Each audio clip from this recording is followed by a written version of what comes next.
I'm sure you saw Tre White being very retrospective yesterday. And following the game, he stayed on the field to look at just taking the whole scene. You've been with him since 2017. And what do you think this year back home, going full circle in some ways means? Yeah, I mean, so I brought up last week to the defense the way, our guys knew some of the guys wouldn't play, all those type of things. And I brought up a couple different scenarios of how Tre'Davious, basically his three boys are Buffalo through and through, with another one on the way. Jordan Poyer, when he came here, his daughter was, I think he said she was like 18 months, and now she's 9 years old, 10 years old.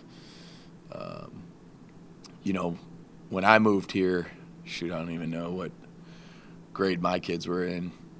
But now I have a daughter graduating from Orchard Park High School this year, and she was in elementary school. So if you did the math, I think it was 162 total games since I've been here that we played regular season and postseason, not even including preseason. I think it was 162, and if you just do half of those, played 80 games in that stadium, and so that stadium means a lot to people. I know to Tre'Davious it means a lot. I know him being back here has been a breath of fresh air for him. For me, I never do that. As soon as we're done with the game, I go straight up, I go home. But I went and walked a lap around the field one more time there's been a lot of practices. There's been a lot of games. There's been a lot of, as people say, blood, sweat, and tears on that field. It means a lot to people. And most importantly, it means a lot to the people in this community who support us. So I know the feeling amongst the players and coaches and staff is mutual as far as Bills Mafia goes. Sorry, that was long-winded. If I could just flip that, though, as well, what has Tre'Davious' return meant to this team? A lot. And I think that's pretty evident. Feel like he's playing pretty well right now. I feel like he feels like he is himself again, which is really important. It's hard to play pro football when you don't feel like you're fully back, especially at that position. He's got stuff he's got to improve on, but I do feel like he's kind of getting into a rhythm, and I think all of it kind of comes together for him being here, being back with CB, helping raise some young bucks, and I think all of it matters. I think his kids are happy. They're going to, their elementary school again, and I think all of that matters, and he's in a good headspace. I wanted to ask from your personal standpoint, as you were mentioning there, because I know a lot of coaches come from football families. Yep. It kind of gets, the vocation gets passed down a little bit. But how do you think that being from a football family helps you appreciate those moments more, because it is such a transient profession? Guys are moving, guys you don't know how long you're going to be, and it's Right. almost like you're stealing these moments. They're almost like, they're all bonuses in some way. How do you? Yeah. Can you quantify? Yeah, I mean, I would say in a quick, when you look at me, I think the number of times we moved was 8 or 9 before I got to 8th grade. Lived in Oklahoma, was born in Oklahoma, moved to Wisconsin, back to Oklahoma, Ohio, North Carolina, Pennsylvania. And then my dad got the head job at North Dakota State. And then I was able to go 8th grade through high school, through college in Fargo. So, I'd call that home. And then for my kids, they're going to call Buffalo home. And it's unique. I'm trying to think of the number of moves they did. They were born in Illinois, moved to North Carolina, moved to Ohio, moved to Pennsylvania, moved to South Carolina, and now they're here, and Yeah, so I mean, the transient part of it, I mean, for anybody that's looking to go into the profession, I am a coach's kid. I think my kids would vouch that the best thing you can do is get uncomfortable and move around and have to be in 5th grade knocking on doors. Hey, do you have any kids? You know, now social media is a little different now, you know, playing video games online and all that. But, yeah, I think it's a unique thing. Like, you know, my kids have moved around when they were young, and then all of a sudden we land here, and, you know, up to now it's been the best 9 years of my professional career, and they get to call Buffalo home, you know, which is cool. You mentioned that Tre'Davious has gotten in a rhythm. It seems like that's the case for several guys in your defense, whether it's Milano or Taron Johnson. Do you feel, I mean, Tre'Davious said this after the game last night, that it seems like you guys as a defense are trending up at the right time? How do you see it, just getting all the pieces, the injuries, now all the factors in play there? Yeah, I think what you're seeing is, I think to your point, I think you're just seeing a mixture of different scenarios and different that have come up throughout the year, and different things to where in mixtures of people, and you know, I think we're just getting into a groove a little bit now. As I always say, like, the past whatever weeks have nothing to do, and this is playoff football, with what we're going to do moving forward.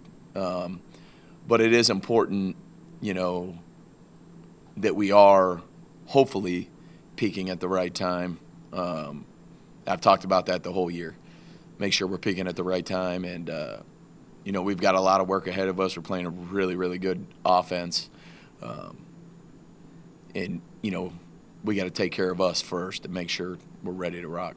I know you're still in all your prep, but what has stood out to you about Trevor Lawrence and some of the improvement that he's made? Yeah, I think, again, I'm still getting into it. But I think you just see Trevor's comfortable. You know, he's comfortable in the offense. He's comfortable in their operation with what they're doing. They do some good things on offense, and, you know, they've got some talent around them, which certainly helps. Was out here earlier and was asked about the feeling when you guys broke the drought and went to Jacksonville for that playoff game in 17, early 18. 10-7. Yeah. Isn't that what it was? 10-3. 10-3. Yeah. It was one score. Along, you know, kind of what he was, you know, referencing it was that, you know, the expectations have changed here, right? At that point, it was ending the drought was a reason and a cause to celebrate. Now, there's probably more pressure, quite frankly. Do you feel that, and how do you feel like the team is equipped to deal with that? Yeah, I mean, there's pressure every week. I'm not trying to be generic, but there's pressure every week, you know, and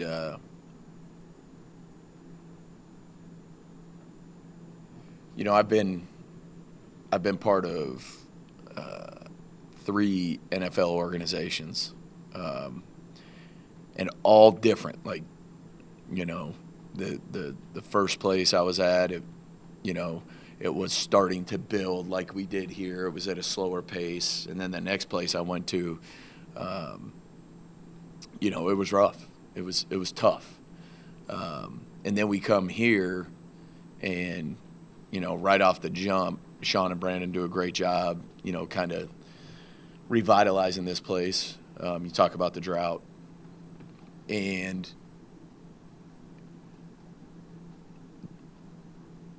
every game, every week in the National Football League, there's a lot of pressure on a lot of people. 32 teams, even on your bye. There's a lot of pressure on you. But whether you want to call it pressure, whether you want to call it expectation, no matter what you want to call it, if you want to win and you want winners, well, then that's always going to be the case. You know, so it just comes with the territory of the expectation, whether you want to call it pressure or whatever it is. Like, you want to be a sustainable winner, you want to be a consistent winner, well, then the pressure's always on you.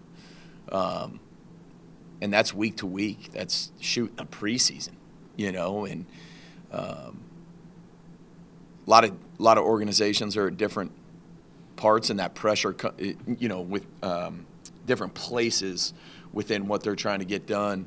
And the pressure maybe might not be the exact same, but it's always there no matter where you're at. So, yeah, there's pressure every week. There's expectations here. And expectations are a privilege based off what you've done, previously. Bobby, if you look at the Jaguars, they're plus 13 in turnover differential, which is top 3 in the league. Yeah. Why is it so important to put yourself in positions to take away the football in a game like this? Yeah, I mean, the game of football is, I mean, you really think about the game of football, right? Like the game of football is, in the NFL in particular, and maybe now the way college is going with NIL, it is a $1 billion business, and the $1 billion is a little leather brown thing. Like, that's what, in the end, that's all that matters, is that little brown piece of leather. And the offense's job, simply put, is to take that little piece of leather and put it in that 10 by 53 and a third box, and our job is to not let them and then take it from them and go to the other one. I mean, I'm making it seem simple, but that's really what it comes down to, and that's what it's always about. The more you possess the ball, the more chances you're going to have. The more you don't possess the ball, and I'm talking offensively,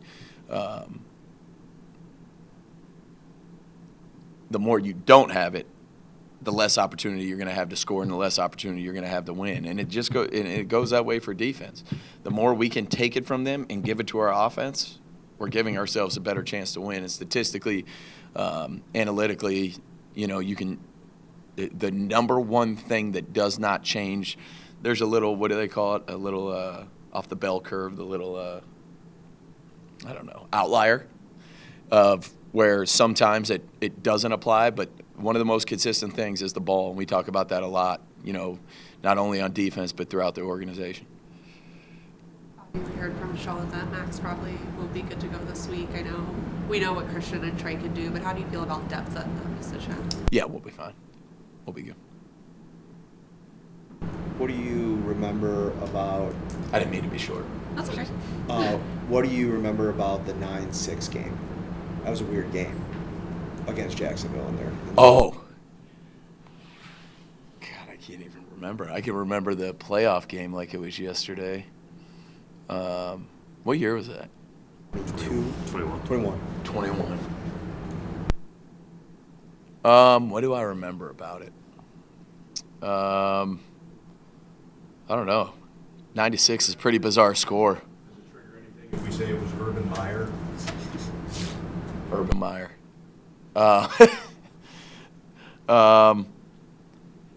No, we must have held him to 3 field goals. Yeah. They were 2 of 13 Was on third down. They were what? 2 of 13 on third down. 2 of 13 on third down, and the quarterback, don't tell me, was it Beathard? He came in. Was it Trevor and then Beathard? And then Beathard. Yeah. There's one play I remember distinctively, but other than that, I honestly, I'd been a lot of games. I just told you, 162 regular season and postseason. But no, I mean it's we've gone down there and we haven't had success. It's our job to go down there and try to find that success. Thanks, Bob. Good. Thank you.